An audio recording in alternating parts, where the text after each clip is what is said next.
Hello, thank you for joining me today on Becca's World. Today, I'm going to be demonstrating for you how I make cheesy chicken enchiladas. So let's get started.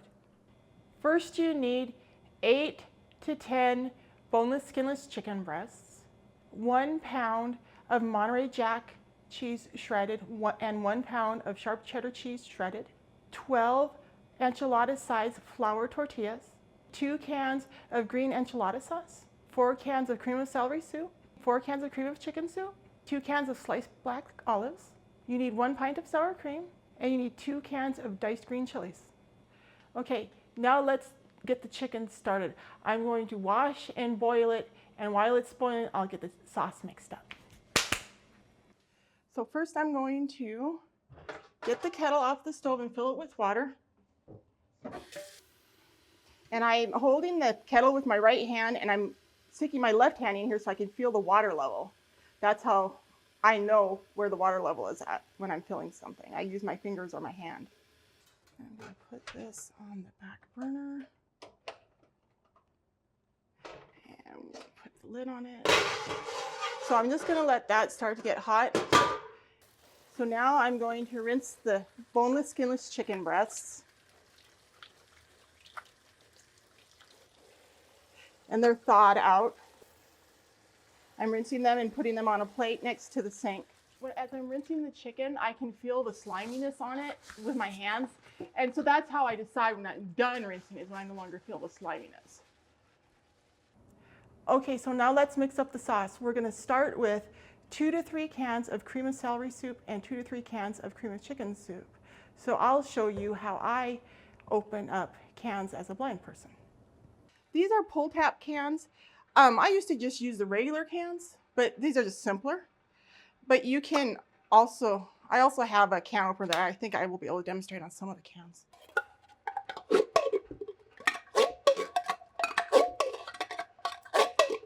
And this is kind of time consuming. I'll just try to talk while I'm doing it so our viewers who can't see at least have something to enjoy.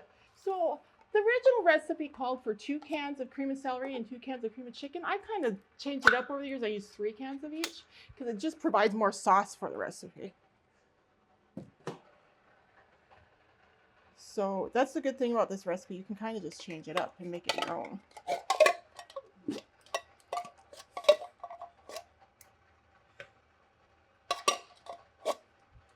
Because if it has a little bit more sauce, I think it tastes a little bit better. To work. Hopefully it doesn't. Nope, never mind, it broke. I need to open this can somehow. So as you guys can see, when I was pulling this pull tab off a moment ago, it came off the can. I have to figure out how to get this can open though. So what I've done is I've grabbed my handheld can opener. I'm going to demonstrate how blind people use these. So you hook it on the can like that. Then you go like that. Set it on the counter here so that it doesn't fall. And then I'm going to turn this.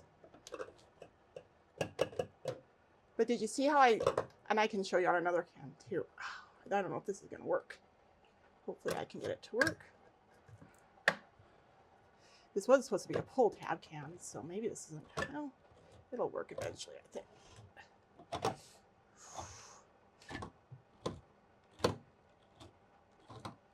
Let me check this. Oh yeah, I think it's done.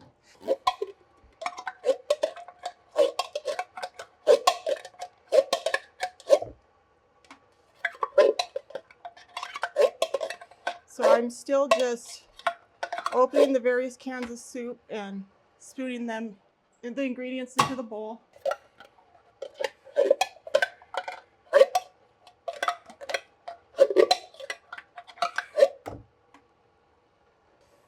Okay, so now I'm going to start on the black olives and green chilies. This doesn't have a pull tab, so I'm going to have to use a handheld can opener on this. And now I'm going like this. See, I still have the lid there. And I'm just flipping it upside down like this, and I'm using that to strain the liquid off of the black olives.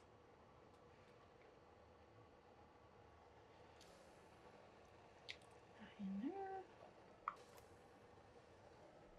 Now we're going to add half of the 1 pound of shredded Monterey Jack that we purchased and half of the 1 pound of shredded sharp cheddar cheese that we purchased to the mixture. and we'll put the rest aside for later.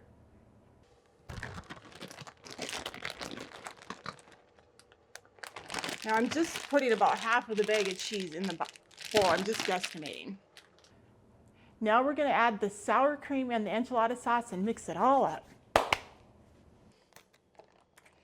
One time I made this recipe and I opened up the sour cream, and fortunately before I added it, a sighted friend who was with me noted that there was mold in the sour cream.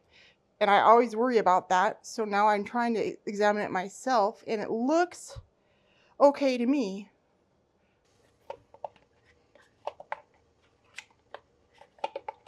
And I think I might actually get my electric mixer out and mix this up because it'll mix a lot better.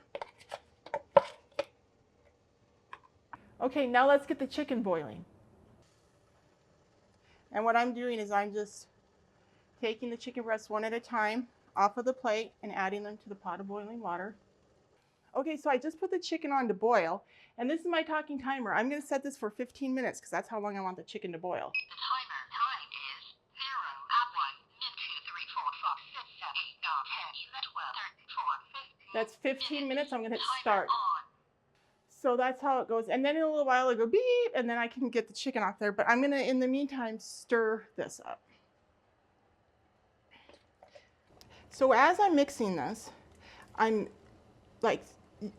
scraping the sides with the spoon to try to get everything mixed up well. And you're mixing them up. It's like mixing anything up. You know that you're going to want to scrape the sides and like do figure eights and mix it all around, you know, kind of change it up a little bit to get it mixed thoroughly. Now, there are times when I use my KitchenAid for mixing this kind of stuff up, or I might use my electric mixer. Today, I'm just using a spatula. Now let's check the chicken and see if it's done. So I'm going to get a plate out of the cupboard over here, and I'm going to get a fork out of the drawer.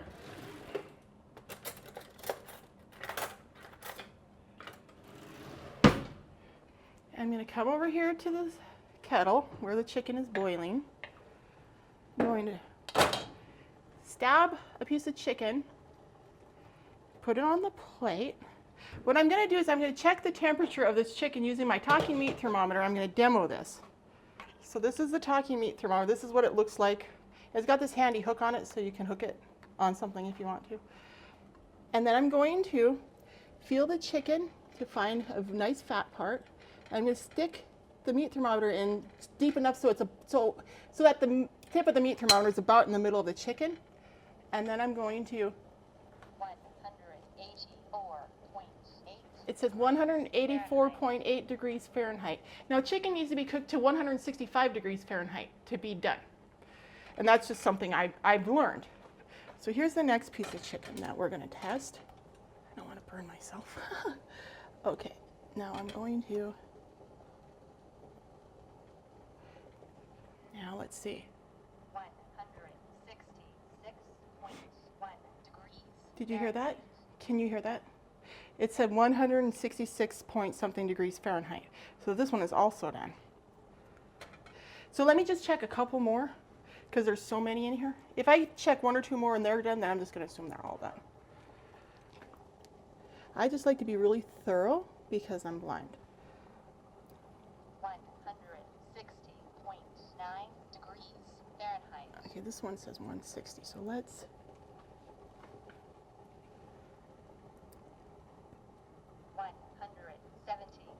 Yeah, this one is done. I'm going to put these in the strainer.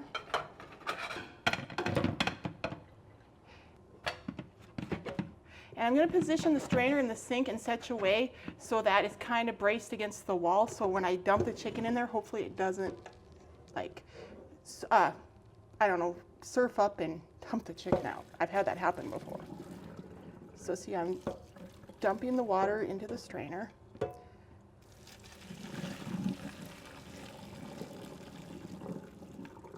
Rest of this.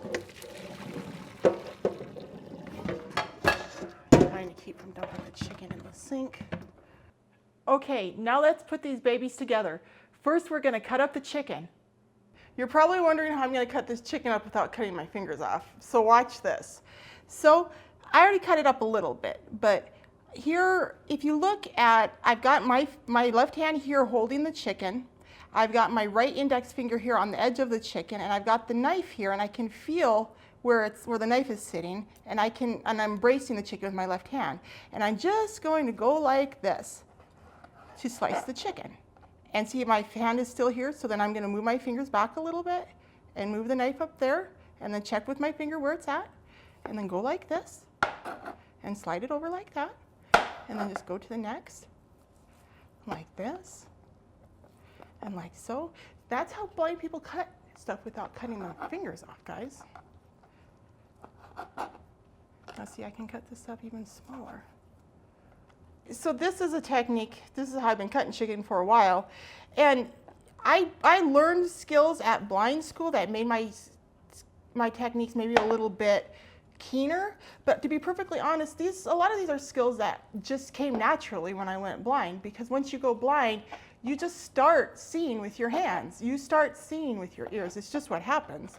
So like, you don't have to literally be taught how to do this. I really think most people, this would come naturally to them. If they really thought about it, they would realize, hey, I can cut up chicken even though I'm blind. You know, it doesn't take a rocket scientist to realize that you can do this. Here, this is kind of hot on that side, so I'm going to flip it over so I'm not holding onto the hot side.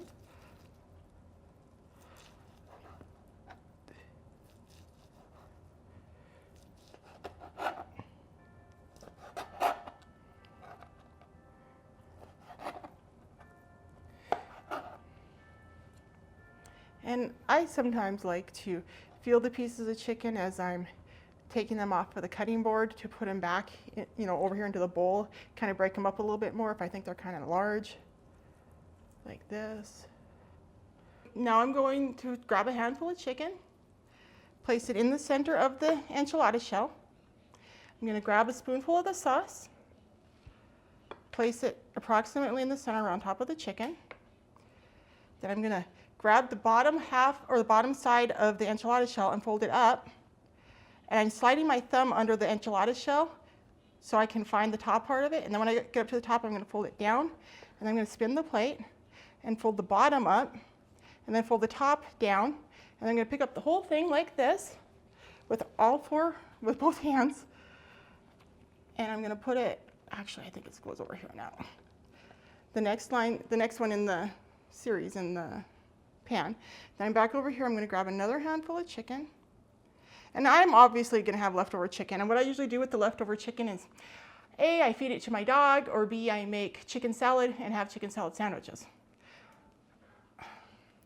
And so now I'm putting together another enchilada. I put some chicken on the shell. I'm going to add some sauce.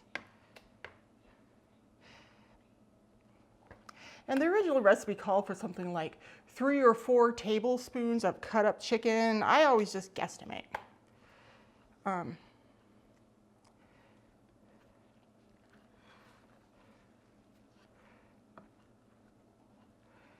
just folding this up.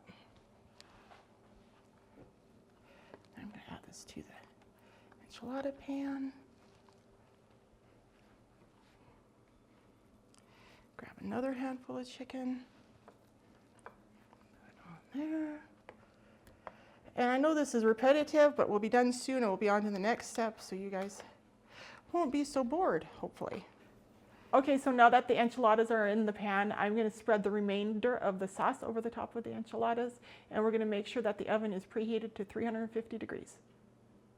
Okay, so once the oven got done preheating, I put the enchiladas in, and then I set the timer for 45 minutes. It's going to bake for 45 minutes, and then once the timer goes off, I'll take it out, add the remainder of the cheese, and then bake it for another 15 minutes.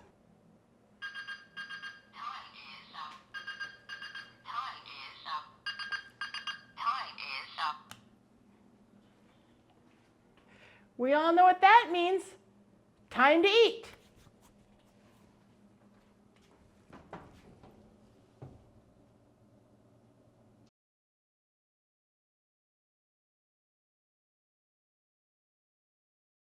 Just trying to, this knife will probably be the best. Okay, now I'm gonna do my best to cut these, but I am a blind chef, so please bear with me. Actually, I think I'm gonna go down the center first. Like so. And then I'll start here, kind of try to guesstimate. Yeah, I'm probably doing really bad at this. I usually have a sighted person cut the enchiladas after I cook them, because they're usually better at cutting than I am.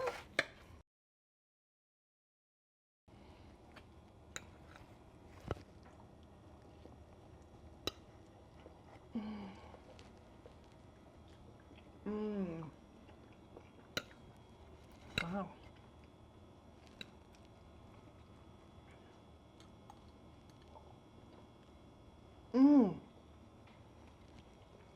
They're horrible.